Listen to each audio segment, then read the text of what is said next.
বাংলা ভাষা নিয়ে যে আলোচনাটা বিবেকানন্দ করেছেন, সেই বাঙ্গালা ভাষা প্রবন্ধের এটা দ্বিতীয় ভিডিও।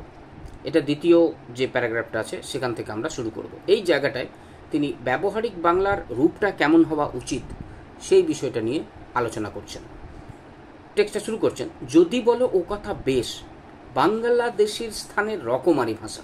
অর্থাৎ আমাদের বাংলাদেশে আমরা অনেকগুলো আঞ্চলিক ভাষার রূপ দেখতে পাই, যেটাকে আমরা বলে থাকি উপভাষা। এই উপভাষাগুলো বাংলা ভাষায় বিভিন্ন স্থানে বিভিন্ন রকম। সে রাজবংশী হতে পারে, বঙ্গালী হতে পারে, রাঢ়ী হতে পারে, ঝাড়খণ্ডী হতে পারে, ভাষার নানা রূপ, বাংলা ভাষার নানা রূপ। তাহলে এই প্রসঙ্গটাকে ছুড়ে দিয়ে তিনি একটা সুন্দর উপভাষাকে চয়ন করতে বলছেন, সংগ্রহ করতে বলছেন, যে উপভাষাটাকে ব্যবহার করে আমরা আমাদের বিবিধ মনের ভাবকে, ভাষাকে, সাহিত্যকে ব্যক্ত করতে পারি। কি বলছেন, কোনটি গ্রহণ করব, মানে এতগুলো উপভাষা আছে, তার মধ্যে কোন রূপটাকে আমরা সাহিত্যের প্রধান অবলম্বন হিসাবে গ্রহণ করব। প্রাকৃতিক নিয়মে যেটি বলবান হচ্ছে এবং ছড়িয়ে পড়ছে সেইটি নিতে হবে। প্রকৃতিতে কি বলে না, যেটা বলবান, যেটা শক্তিমান, যে জিনিসটাকে গ্রহণ করলে তুমি তোমার ব্যর্থ হওয়ার চান্স কম থাকবে, তুমি সবসময় সেই জিনিসটিকে অবলম্বন করবে। ভাষার ক্ষেত্রেও তাই, যে ভাষার প্রচার বেশি, যে ভাষা বলবান বেশি, যে ভাষা শক্তিশালী বেশি, সেই ভাষাকে আমরা অবলম্বন করব। অর্থাৎ কলকাতার ভাষা। কলকাতায় তখনকার দিনে আমরা এখন কলকাতা অঞ্চলের, ভাগীরথী তীরবর্তী অঞ্চলের মুখের ভাষাকে আমরা বলে থাকি চলিত ভাষা। হ্যাঁ, তখন এই কলকাতার লোকাল এরিয়ায় এই যে চলিত ভাষাটা প্রচলিত ছিল, সেটা ককনি ভাষার মতো ছিল। আমাদের আলালের ঘরে দুলাল উপন্যাসে এই ককনি ভাষার প্রয়োগ কিন্তু দেখতে পাই। আবার এই এই এই উপভাষার কিছুটা টান আমরা যদি দেখি, যে ওই একটা প্রবন্ধ গ্রন্থ, অনেক প্রবন্ধ গ্রন্থের মধ্যে এগুলো উল্লেখ আছে, যেখানে ব্যবহার করা হয়েছে কলকাতার এই কথ্য ভাষাকে। এই কলকাতার কথ্য ভাষাটাকে মানুষ বেশি করে গ্রহণ করেছিল অনেক আগে থেকে। কেন গ্রহণ করেছে না, এই ভাষাটায় কথা বলে এই ভাষাটায় সাধারণ মানুষের কাছে পৌঁছানো যায় খুব তাড়াতাড়ি, সেই জন্যই কলকাতার ভাষাটা বেশি করে ব্যবহৃত হয়েছে। এখন এই কলকাতার মানুষের যে কথ্য ভাষা, সেটাকে আমরা বলে থাকি রাঢ়ী উপভাষা। এই রাঢ়ী উপভাষা একেবারে কলকাতা থেকে শুরু করে দক্ষিণ চব্বিশ, উত্তর চব্বিশ পরগনা থেকে শুরু করে বর্ধমান, বীরভূম পর্যন্ত ছড়িয়ে গেছে, পরবর্তীকালে আরও অনেক বেশি ছড়াচ্ছে। পূর্ব পশ্চিম যেটাই আসুক না কেন, একবার কলকাতায় হাওয়া খেলেই দেখছি সেই ভাষাই লোকে কয়। যেদিকের মানুষেরই কলকাতায় আসুক না কেন, যে মানুষ একবার কলকাতায় আসবে, কলকাতার ভাষাটাকে গ্রহণ করলে সে কিন্তু আর কলকাতার ভাষাটা ছাড়তে পারবে না। তখন প্রকৃতি আপনিই দেখিয়ে দিচ্ছেন যে কোন ভাষা লিখতে হবে।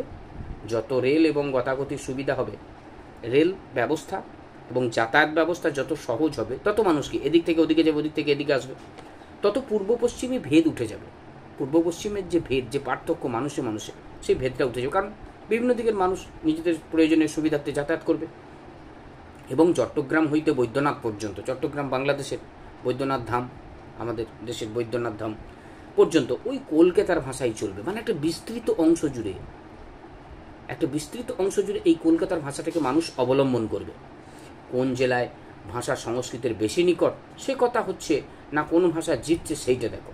যখন দেখতে পাচ্ছি যে কলকাতার ভাষাই অল্প দিনে সমস্ত বাংলাদেশের ভাষা হয়ে যাবে, তখন যদি পুস্তকের ভাষা এবং ঘরে কথা কওয়া ভাষা এক করতে হয়, তো বুদ্ধিমান অবশ্যই কলকাতার ভাষাকে ভিত্তিরূপে গ্রহণ করা।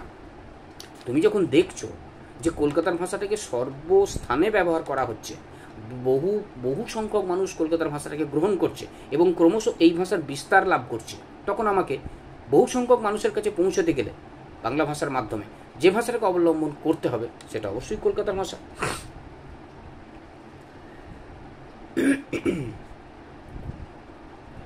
এবার গ্রাম্য ঈর্ষাটিকেও জলে ভাসান দিতে হবে। সমস্ত দেশের যত কল্যাণ, সেথা তোমার জেলা বা গ্রামের প্রাধান্যটি ভুলে যেতে হবে। অর্থাৎ তুমি যদি তোমার এলাকাতে ধরে বসে থাকো আমি এই ভাষাতেই লিখব, তাহলে কিন্তু হবে না। সেই সংকীর্ণতা বোধটাকে তোমাকে কিন্তু ত্যাগ করতে হবে। কারণ কি, বৃহত্তর স্বার্থে তোমাকে তোমার লেখাটা বৃহত্তর স্বার্থে হবে এবং বহু সংখ্যক মানুষের কাছে পৌঁছতে গেলে তোমাকে ওই ভাষাটা অবলম্বন করতে হবে। তারপরেই বলছেন, ভাষা ভাবের বাহক। একটি বড় কথা বলেছেন, ভাষা ভাবের বাহক। ঠিক, ভাব কার মাধ্যমে প্রকাশিত হবে? ভাষার মাধ্যমে। ভাষাকে অবলম্বন না করলে তো তোমার মনের ভাবটাকে তুমি ব্যক্ত করতে পারবে না। ভাবই প্রধান, ভাষা পরে। আগে তুমি ভাবলে, তোমার ভাব একটা রূপ পাবে কার মধ্যে দিয়ে? ভাষার মধ্যে দিয়ে। হিরেমতির সাজ পরানো ঘোড়ার উপর বাঁদর বসালে কি ভালো দেখায়? খুব সুন্দর একটা উপমা তুলনা টেনেছেন এটাকে ব্যবহার করে। যে হিরেমতির সাজ পরানো ঘোড়ার উপর তুমি একটা বাঁদর বসিয়ে দিলে, খুব চারিদিকে অলঙ্করণ করা আছে, তার মাঝে একটা বাঁদরকে বসিয়ে দিলে, দেখতে কি সেটা ভালো লাগবে? সংস্কৃতের দিকে দেখো দেখি, এখন তাকিয়ে তুমি সংস্কৃতের দিকে দেখো একবার, সেখানে কি হচ্ছে তার এবার উদাহরণগুলো দিচ্ছেন। ব্রাহ্মণের সংস্কৃত দেখো, ব্রাহ্মণ মানে এটা হচ্ছে বেদের যে উপসংহার অংশ, সেটাকে বলে ব্রাহ্মণ। তার সংস্কৃত ভাষাটা দেখো। সবর স্বামীর মীমাংসা ভাষ্য দেখো। সবর স্বামী ইনি কী করেছিলেন না, জৈমিনীর যে কর্ম মীমাংসা তার টিকা লিখেছিলেন, সেটাই হচ্ছে মীমাংসা ভাষ্য, গ্রন্থটার নাম। সবর স্বামী তার লেখক।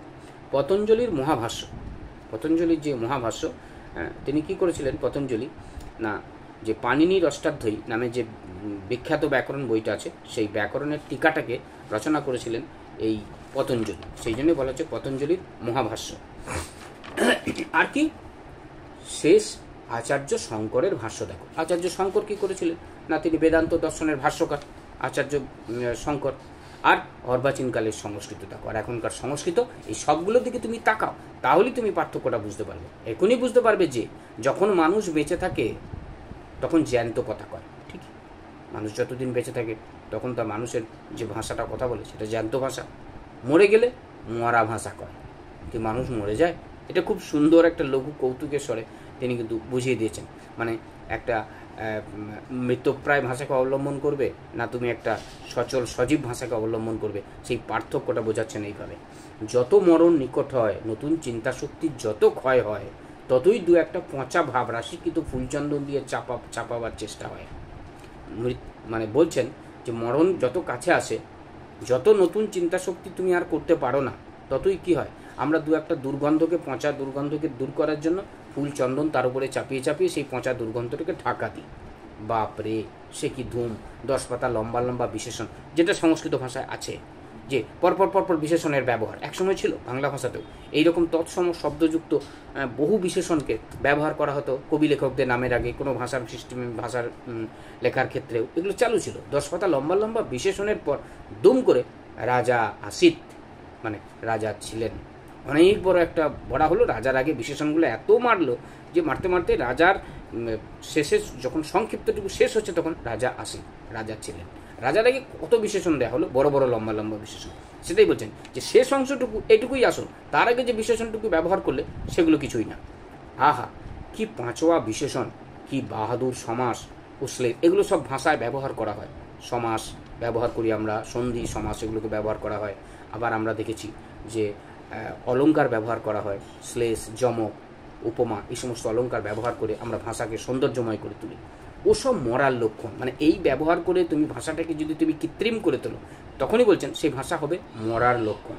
যখন দেশটা উৎসন্ন যেতে আরম্ভ করলো, মানে বিনষ্ট হতে আরম্ভ করেছে, তখন এই সব চিন্তা উদয় হলো। যখন দেশটাই মানে নষ্ট হয়ে যাচ্ছে, তখন তোমার মাথায় এই সমস্ত উদয় হচ্ছে। ওটি শুধু ভাষার নয়, সকল শিল্পতেই এলো। শিল্প, সংস্কৃতি, সাহিত্য, যে কোনো জায়গাতেই লক্ষ্যই হলো এই জিনিসটা, যে বাড়ির না আছে ভাব, না ভঙ্গি, থামগুলোকে কুঁদে কুঁদে সারা করে দিলে, গয়নাটা নাক ফুড়ে ঘাড় ফুড়ে ব্রহ্মরাক্ষসী সাজিয়ে দিলে। ব্রহ্মরাক্ষসীটা ব্যবহার করে অতিপ্রাকৃত ক্ষমতা সম্পন্ন একটা নারী শক্তিকে কল্পনা করছেন তিনি। সে গয়নায় লতা পাতা, বিচিত্র কি ধুম, গান হচ্ছে কি কান্না হচ্ছে, কি ঝগড়া হচ্ছে, তার কি ভাব, কি উদ্দেশ্য, তা ভরত ঋষিও বুঝতে পারেন না। মানে সংস্কৃত শব্দবহুল যে বড় বড় বাক্যবিন্যাস, সেই বাক্যবিন্যাসের মধ্যে দিয়ে সেটা যে কি বোঝাতে চাওয়া হচ্ছে, মানে এত অলঙ্করণ, সেখানে ভাষার ঐশ্বর্যটাই নষ্ট হয়ে যাচ্ছে। ওই অলঙ্করণকে বর্জন করতে বলছেন, সহজ স্বাভাবিক রাস্তাটায় আসতে বলছেন স্বামী বিবেকানন্দ। সেই জন্য বলছেন ভরত ঋষিও বুঝতে পারবে না। ইনি নাট্যশাস্ত্র রচয়িতা, বিখ্যাত নাট্যশাস্ত্রের ভরতের নাট্যশাস্ত্র। সে আবার গানের মধ্যে প্যাঁচের কি ধুম, সে কি আঁকাবাঁকা ডামাডোল, 36 নারীর টান যে তাই রে বাপ, মানে গভীর একটা ভালোবাসাকে বোঝাতে 36 নারীর টান। তার উপরে মুসলমান ওস্তাদের নকলের দাঁতে দাঁত চেপে নাকের উপর দিয়ে আওয়াজ, সে গানের আবির্ভাব। মানে এগুলো ক্লাসিক্যাল সঙ্গীতটাকে বোঝাতে চাইছেন, যে মুসলিম যে সমস্ত ঘরানার যে সঙ্গীতগুলো আছে সেইগুলোকে বোঝাতে চাইছেন। ওগুলো শোধরাবার লক্ষণ এখন হচ্ছে। এখন ক্রমে ক্রমে বুঝতে হবে যেটা ভাবহীন, প্রাণহীন, সে ভাষা, সে শিল্প, সে সঙ্গীত কোনো কাজের নয়।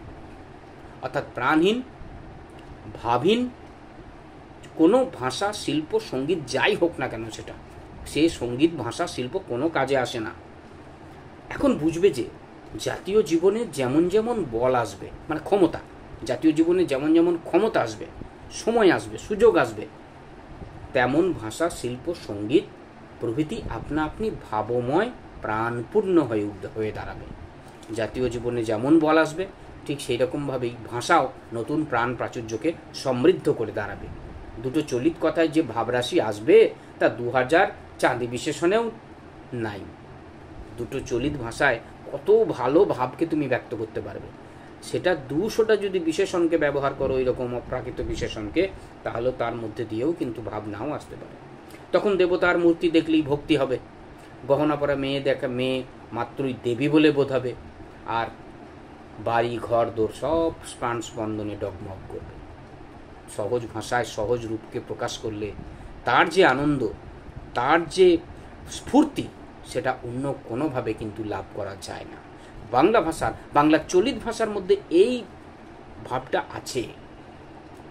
বঙ্কিম, আমাদের স্বামী বিবেকানন্দ তার এই লেখার মধ্যে দিয়ে এই ভাব এবং ভাবনাটাকে রপ্ত করার কথা বলেছেন বিবিধভাবে। এটার মধ্যে লঘু কৌতুক, প্রবাদ ব্যবহার করছেন, অলঙ্কার শব্দ, তৎসম শব্দের বহু ব্যবহার আছে, যার মধ্যে দিয়ে তার আসল লক্ষ্যটা কিন্তু যে ওইগুলোকে বর্জন করো, একটা অলঙ্করণহীন সাদা সরল ভাষায়, কথ্য চলিত ভাষায় তুমি তোমার মনের ভাবনাকে প্রকাশ করো।